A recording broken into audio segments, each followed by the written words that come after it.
德国《时代报》在93阅兵式当天做了长篇报道，现在与各位分享。我们可以不同意该报的观点，但可以看看别人是怎么看的。中国阅兵式，习近平及其对世界新秩序的愿景。习近平继二战纪念活动之际，将中国塑造为对抗美国的新力量，其所谓正确世界观中同时包含威胁意味。习近平在活动进行时表示，我们今天在此相聚，旨在共同铭记历史，缅怀先烈，守护和平，开创未来。在这个具有特殊意义的纪念日，所有重要内涵都凝聚于这句话中。值此二战结束80周年之际，习近平及其国家展现了他们对过去、现在与未来的认知视角。北京天安门广场上晴空万里，数周来，人们目睹中国领导层为盛大庆典精心筹备，架设带座观礼台，栽种精确对称的花坛，铺设红毯覆盖广场地面。党报详细报道每个准备步骤。公务员在社交媒体透露，被要求于9月3日提前到岗，集体观看阅兵直播，并向主管部门提交书面观后感。这场庆典关乎中共的持续执政地位与台湾问题。周三上午9时整，80响礼炮回荡在天安门广场上空，身着白色阅兵礼服的士兵正步前行，在广场北侧升起中国国旗。正对面的天安门城楼观礼台上，中共党和国家领导人习近平身着立领灰色中山装，这种中国现代开国元勋从战前到战后时期延续的经典服饰，以标志性的肃穆神情注视现场。距离这场世界大战结束已过去80年，在中国的战争持续时间比欧洲长数月，直至1945年9月2日，法西斯日本帝国的军队才在此投降。自1930年代起，日军占领了中国部分领土，并以骇人听闻的大屠杀给中国人民带来深重创伤。中国官方媒体在纪念活动前夕持续呼吁以历史正确视角看待这场战争，其内涵包括双重维度。一方面，中国领导层对西方主导的叙事体系深感不满，这种叙事将战胜日本主要描绘成美欧盟军的胜利，并坚持不实的西方观点，称唯有对广岛和长崎的核轰炸才迫使日本帝国屈服。另一方面，中国领导人强调突出中国共产党领导下的全民抗战历程，因此习近平在庆典致辞中使用的正确称谓显得格外冗长。中国人民抗日战争暨世界反法西斯战争胜利80周年。配图说明，习近平的贵宾独裁者普京和金正恩。对中华人民共和国自我认知更为关键的是，以正确视角审视二战后果。在中国，二战直接延续为内战，并以4年后毛泽东领导下的共产党的胜利告终。败退的国民党在蒋介石带领下退守台湾，该岛与中国大陆共同从日本占领中获得解放。中国的长期战争直至1949年才真正结束。当时毛泽东在天安门广场宣布中华人民共和国成立，而蒋介石的政党则在台湾延续中华民国。习近平领导下的中共至今仍自诩为全中国的执政者，包括台湾。当中国领导层在二战结束80周年之际要求以正确视角审视二战后果时，其核心诉求正是中华人民共和国的历史根基、党的持续执政地位以及台湾属于中国这一原则。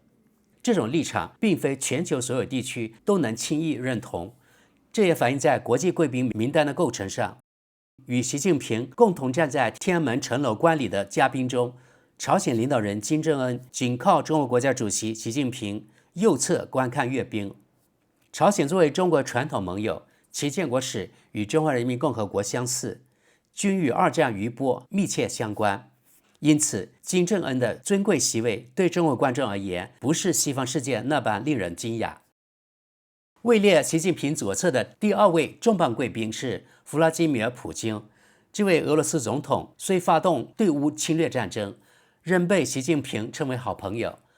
他是多位提前数日抵华的国际嘉宾之一，其中许多人周末刚参加完上海合作组织年度峰会，这是本周中国第2场重大外交活动。习近平在上合组织峰会期间已将中国定位为抗衡美国的力量，因此观礼台上就坐的主要是全球南方国家领导人。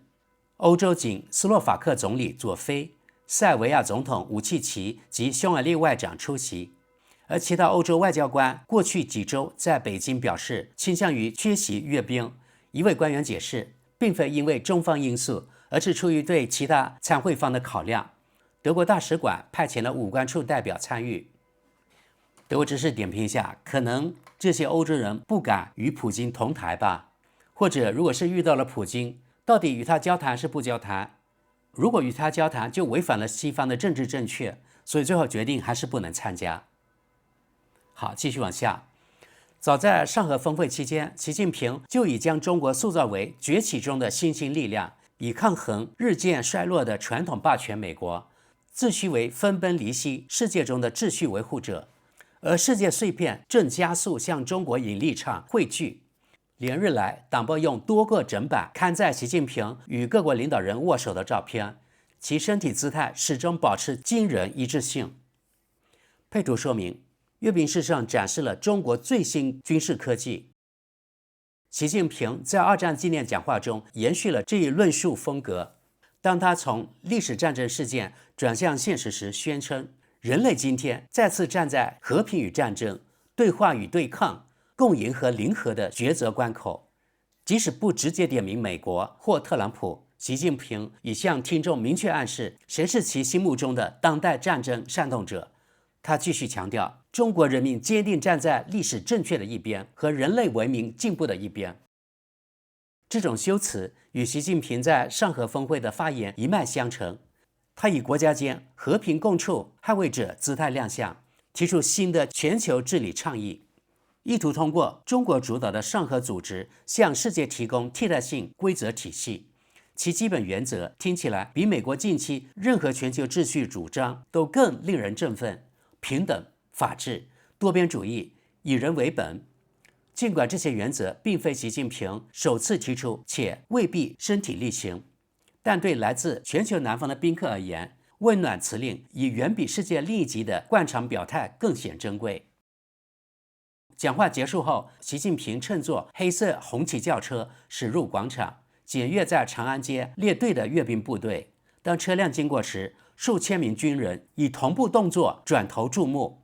检阅完毕，中国国家主席习近平返回天安门城楼观礼台。随后，阅兵式正式开始。中国人民解放军各军种方阵以整齐划一步伐沿长安街行进，经过习近平与嘉宾面前。隐形战机、激光炮、机器狗，受阅装备方队紧随徒步方队行进，坦克与火箭发射车隆隆向前，战舰和战斗机由平板拖车运载通过天安门，其中包括若干首次公开亮相的新型武器系统。无人隐形战机、激光炮、机器狗，新组建的网络战部队也在受阅行列中齐步前进。配图，老兵也到场观礼。中国人民解放军始终是一支英雄的队伍，是党和人民完全可以信赖的部队。习近平在稍早讲话中宣称，这种说法显然只具备部分真实性。事实上，解放军近年来屡受丑闻冲击。2年前，中国国防部长李尚福突然消失，至今下落不明。火箭军领导层也被无故撤换，另有其他高级将领因腐败被查。这些整肃行动很可能源自习近平意图锻造军队对党中央的绝对忠诚。德国知识点评：这一段加入了德国媒体自己的臆想猜测，而不是基于事实报道，其实就是把媒体自己的观点强加给读者。中国打贪打老虎总比欧盟包庇冯德莱恩的腐败要好得多吧。好，继续往下。正如习近平在讲话中阐明，其核心宗旨在于坚决捍卫国家主权、统一和领土完整。此处也清晰呼应了党坚持正确看待战争结果的立场。中方视台湾为中国领土不可分割的一部分，实现两岸统一是政府明确目标，和平统一为第一选项，必要时不排除使用军事手段。阅兵式完毕，数百只白鸽掠过天安门广场上空，象征着战争的终结与中国向世界传递的和平讯息。这份和平承诺的真诚度有待时间检验。但有一句话始终回响，习近平演说中的最终宣言：中华民族的伟大复兴势不可挡。好的，各位，咱们看网民评论。虽然关注度最高，但第一条及第二条评论与德国内政有关，需要解释很多背景知识，所以就不翻译了。我们接着看下一条。当我看到那些未经民选的杀人犯、虐待狂与战争贩子以政治领袖身份互相吹捧的画面时，世界的混乱本质便赤裸呈现。这些人与本国民众日常生活的距离，犹如地球与太阳般遥远。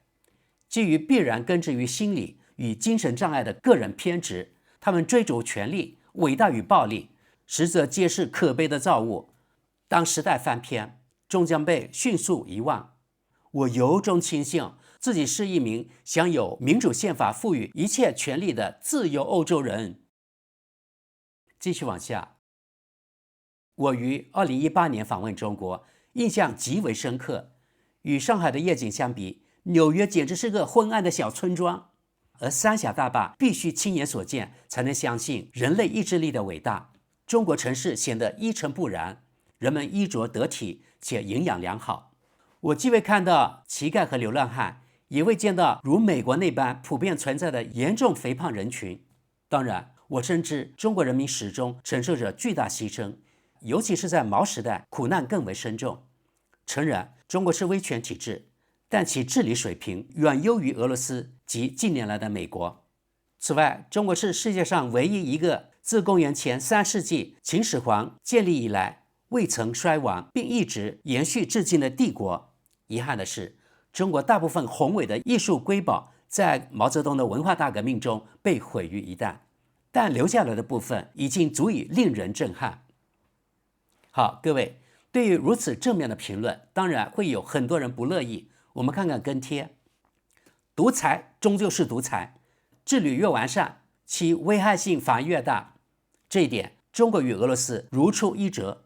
特朗普虽未完全至此，但正在往这个方向的路上。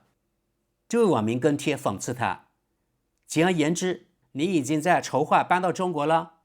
好，各位朋友，你们看啊，这是不是与咱们频道有的时候有些人说叫我滚回中国如出一辙呢？就是不能站在中立的角度说话，说不得中国一点好话。我们继续看跟帖。我宁愿选择民主与自由，即使城市未必一尘不染，也心甘情愿。您对中国民众所受国家压迫全然无视，着实令人叹为观止。下一则，抛开政治体制不谈，我同样十分欣赏中国，且很荣幸能有机会了解这个国家及其人民，尤其是在大城市之外的地区。朋友们，在这里我又说下，前面有一位2018年的时候到过中国，这一位呢也到过中国，所以他们到过中国之后就十分欣赏中国。虽然他们说虽然不同意中国体制，但是他们欣赏以及佩服他们看到的中国。也就是说，他们看到的中国与他们实际呢在本国的时候媒体宣传的中国是不一样的。而那些没有到过中国的人，都是基于意识形态在评论哦。这位也跟帖说，楼主，我从不质疑中国的文化成就，这点毋庸置疑，也承认中国曾遭受不公正待遇。同样，各地都有友善友好的人民，但中国确实是一个压迫性国家。尽管其治理水平无疑比俄罗斯或美国更高效严密，正因为如此，中国构成了更为重大的威胁。谁愿意生活在这样的国度？但凡有机会接受教育的人，都更倾向于选择我们的社会。可惜，我们尚未准备好守护自己的文明世界。好，朋友们，在这里呢，我又要点评一下啊。假如我们就只是假如啊，我也在这里提醒有一些生活在井下的台湾人。中国大陆每年出国的人数超过1亿人，1亿几千万，比全德国人口还要多一半，每年啊，相当于台湾总人口的相当于5、6倍。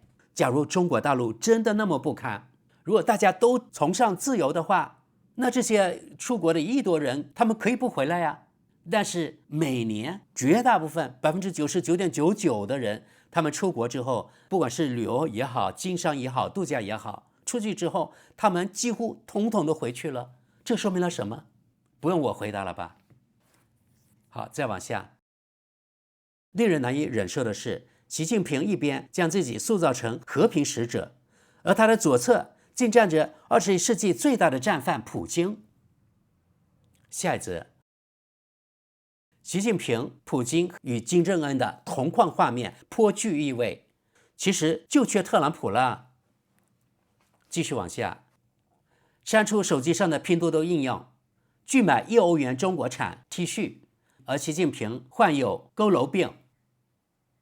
再往下，若以冷静的经济数据衡量，习近平与普京及其共同的新朋友金正恩同样窘迫。中国大多数民众如同俄罗斯内陆地区的无权阶层般困顿求生，缺乏发展前景。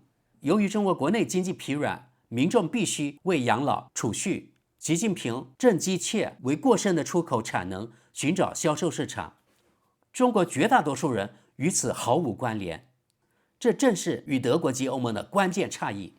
我们这里存在行之有效的社会福利体系，然而莫次正全力废除这些制度。首批受害者将是基民盟及社盟圈内失去超额租金收入的房东群体。